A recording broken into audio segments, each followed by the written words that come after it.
my name's Sally, and welcome to my channel. We are back with Hakuoki Kyoto wins Okita's round. Let's go. I grabbed his towel and began to scrub his head. Hey, Chizuru, do people ever call you pushy? Well, I don't think I always am. I'm probably pushy because I'm dealing with you. You're always like this? I feel like... Wait, no. Were you always like this? I feel like I remember a time when you were nice and quiet. I ground my teeth. He knew he was sick, but he wasn't taking care of himself at all. Okay. I think it's dry now, Chizuru. Hey! He ducked out from under my hands and quickly tied his hair up. I stared at him at a loss for words. He frowned a little and turned away. Now you're quiet. This is... Does this mean you're done whining? Or did you want to talk to me about something? No, that's not... I meant... Okay, we're gonna say you're really good with your hands. That is a very weird comment, but okay. I was just thinking that you're pretty good with your hands. You tied your hair up so quickly. Really?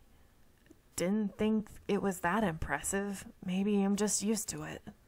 I mean, I've probably tied it up like that 1,000...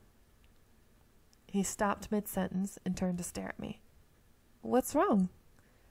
Chizuru, I have a question for you. Oh? Nothing, important. So don't put too much thought into it. What do you think of my hair? How it looks, I mean. What? It was the last thing I could ever imagine hearing from Okita, or any of the captains for that matter. But he looked entirely serious, so I did my best to answer honestly. I think it looks good. I don't know quite how to explain it, but it's very you. Butterfly. Good. Thanks, Chizuru. No problem. I felt myself blush at his smile. Just calling it like I see it. I don't think you really need to thank me for that. Well, you made me happy, so I thought the right thing to do was to say thanks. Actually, I might as well let you in on a secret. Oh? Sorry. I'm sort of copying Kondo. His hair, I mean. He looked somewhere halfway between proud and embarrassed. Yeah, I didn't realize it before, but it does look like his. Don't tell anybody else, though, okay? They'd all just make fun of me. Okay, sure. I wasn't used to seeing Okita so relaxed and easygoing. Perhaps he wasn't quite as cruel as I'd originally thought. The nervous feeling in my stomach that he usually caused was nowhere to be found. I'm sorry for bothering you like that. I'll just go back to my room. I spun around and walked away as quickly as I could. As I climbed the stairs and was on my way down the hallway when... Chizuru? I turned around to see him walking down the hall. He looked around, furtively, to see if anyone else was within earshot, then leaned in. It looks like you haven't told anyone about my, condition. Yes, of course, I promised. I'm just a little surprised. You're pretty honest. I didn't actually expect you to do that. Only supposed to be the soldiers that care about duty and stuff. He looked almost sad. I didn't keep my promise because I felt like I owed you. I looked at him straight in the eyes as I said that. I mean, if I tell anyone, you'll kill me, right? I don't want to die, so I'll never tell anyone. Your secret's safe. His eyes narrowed, and for a few moments, he just looked at me. Yeah, I guess that was our deal. If you made any trouble by spreading that little tidbit around, then I'd kill you. I hope you make sure it stays a secret then, Chizuru. Wouldn't want to have to make good on that deal. I know, I will. But I chose my words carefully. I know you're not just doing this to be stubborn, but if you want to do the things you want to do, you have to take care of yourself. Please. I've been curious about this for a while now, but why are you so worried about me, Chizuru? Girl, dude, we got the hots for you. We do. She may not realize it, but we do. Anyway, to be honest, I'm not really sure. There was no avoiding that he was a frightening man, and indeed often a cruel one as well, but I still found myself wanting desperately for him to live. It's like, is this one of those situations where it's like they say when you're in elementary school and the little boy is freaking bullying you and they're like, oh, that means he likes you. Is that what this kind of thing is? I couldn't tell if it was just pity or something else. I really don't get you. You've got to... Suddenly his voice seemed to choke itself off, and he hunched forward. Okita! His body shook with each cough, and I ran toward him. But he shoved my hands away. Don't touch me, all right? I'm fine. But... He turned away and stalked off down the hall. Oh. It was easy to forget the disease that was even... redo. It was easy to forget the disease that was even now eating away at Okita's body. He was, in all appearances, in fine health. That easy ignorance, however, was what made reminders of his condition all the more painful. I felt my hands tighten into fists as I stood there in the hallway, alone and helpless. How sad. Poor Okita. Chapter 4. April 1867. Hey, it's April right now. It's actually Easter today. Happy Easter to those who celebrate. Next. April 1867. Oh, hey, look, Okita. Cherry blossoms have bloomed. They're magnificent. Look! The seasons changed and spring came. And that pops up too. Kyoto was filled with the cherry blossoms, and the whole city took on a festive atmosphere. Surrounded by the gentle cheer of spring, my footsteps felt somehow lighter. It's getting warmer out, and it finally looks like a nice day. So I get that you're all giddy and stuff, but it'd be nice if you acted with a little more decency right now. I gasped and turned around to look at my surroundings. The townsmen were looking at me dubiously as I expressed my excitement over the weather. Okay, I'll be careful. Maybe I was spacing out, but because things had quieted down a bit, and I let my guard down. Hey, Okita? In this narrow alleyway over there seems to be a few Ronin that saw us and snuck away. Don't waste your energy on them. They're small potatoes. Really? If they were imperial nationalist guys, then they wouldn't just run off like that. They'd be more confident. The guys who take off like that when we show up are almost always just small-time punks. I see.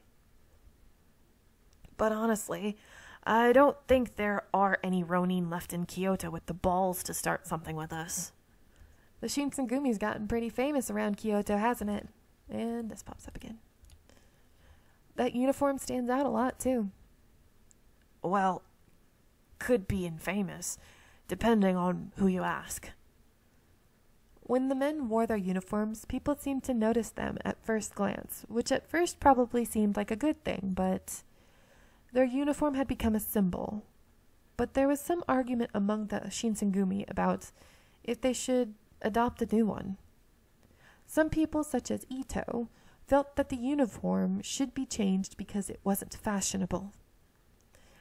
Is Ito back from the imperial territories yet? Yeah, I think so. Can't say I'd have minded if they just stayed out there, though. Aw, don't be like that. He went to go recruit some of his friends and acquaintances, right? That's what he says, but I gotta wonder how far he really went. I didn't hear the details, but I heard he went to more places than he originally planned. If he put in all that effort, then then he must really care about the Shinsengumi, right? That's what you think? Am I wrong? No, not really. He said it in a suggestive way. Kondo's too nice. He should just kill Ito. You really shouldn't, Okita. How could you joke about killing one of your companions? A companion, huh? He scoffed, then fell silent. Ever since he had first arrived, Okita and the rest had never seemed to like Ito much. But when he said it aloud in public, it still surprised me. I glanced around to make sure no one had been paying attention. Oh! There in the crowd, a face I'd seen before. I stopped walking. Kaoru! The face that looked back could easily have been mine. There was no way I could have ever mistaken that face. But no sooner than when I spotted her had she disappeared, melting into the crowd. Kaoru! Hey! He made a grab for my arm, but I'd already moved out of his reach. I might get in trouble for it, but if I didn't go quickly, I'd lose her. Sorry, Okita, there's something I have to do. I caught a glimpse of his confused face as I ducked into the crowd.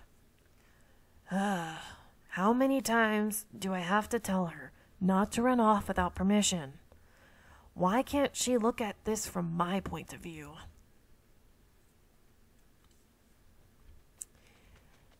Okay, I was about to say, it's empty. I ran through the crowd as fast as I could, bobbing and weaving around citizens going about their business, until at last I caught up to her. And that pops up. Oh my god. Really? Is it going to do this like every time I click on something? She was Kaoru, no mistake. What's the matter? You seem to be out of breath. Sorry for surprising you, that is.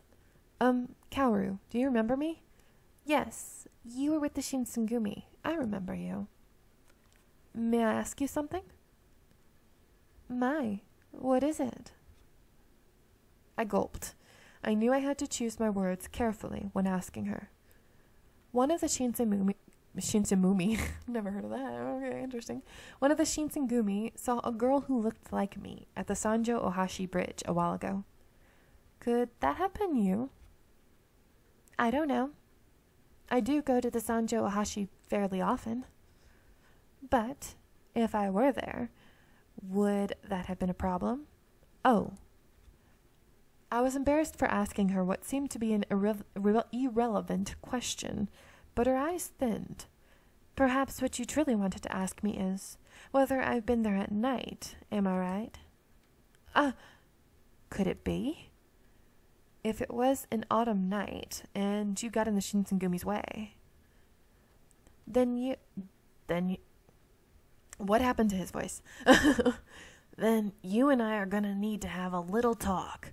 I don't want to give away all the details, but it ends with your death. Oh, Okita. I hadn't realized he'd caught up with me so quickly. Oh, you're Okita from the Shinsengumi. Thank you for helping me the other day. She bowed, but Okita didn't even seem to notice.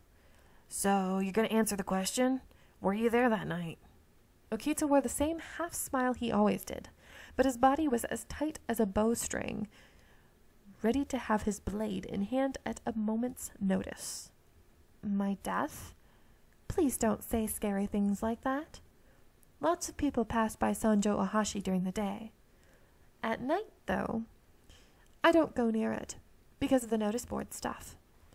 I can't believe you suspect me just because my face happens to look like someone else's. She sadly looked down, and I rushed to shake my head. Oh, of course, I understand. Sorry for asking something so rude. I guess it really wasn't her. Girl, you... I swear, she's a little ditz. It's like someone goes, oh, it wasn't me. Okay, it wasn't you. All right. You're innocent. Go away. It's like, doesn't make any sense. I felt embarrassed for even doubting her for a second, so I apologized. Man, you're so easy. Just like that, you're gonna believe her? I feel the same way. Even if she was the culprit, what makes you think that she would be like, oh, that's right, I did it, I did do it? Well, why did you trust her so easily? Is it because she looks like you, or because she's a girl? I didn't have an answer. Kaoru then took one step back. Can I go now? I have to be somewhere. Excuse me. Kaoru. She turned and ducked away, disappearing back into the crowd. That's why this girl is fishy. How quickly she ran away, didn't even let them answer. Had I done the right thing, I wondered, in covering for her?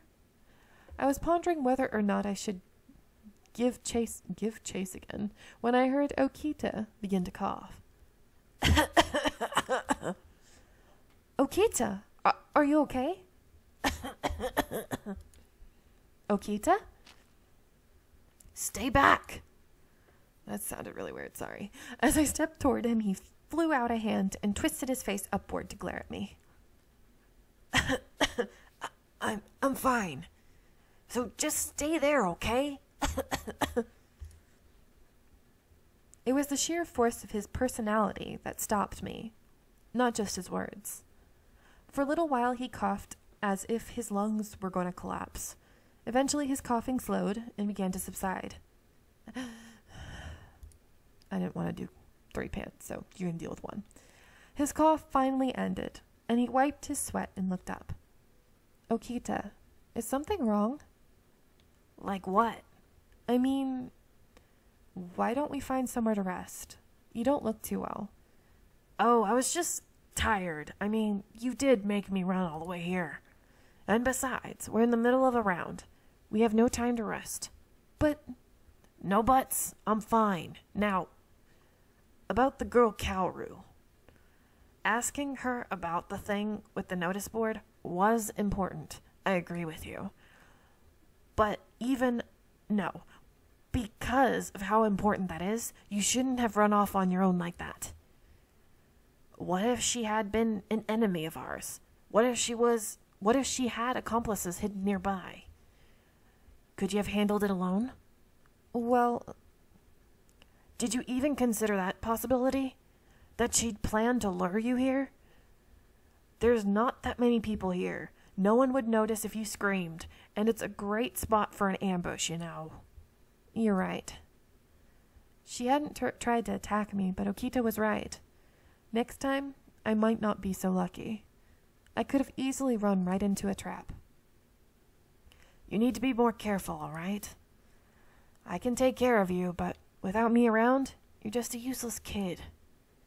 I gripped my fists and looked down. Sorry. I felt bad causing him extra stress, so I apologized, and he sighed. Man. I'm not the type to lecture either. Stop being so timid. You can rely on us when you need to. I've gotten pretty used to saving your ass by now. Couple more times isn't going to mean much. He let out a snort of laughter. I am going to let you guys go here. I hope you are enjoying, and I'll see you in the next one. Bye!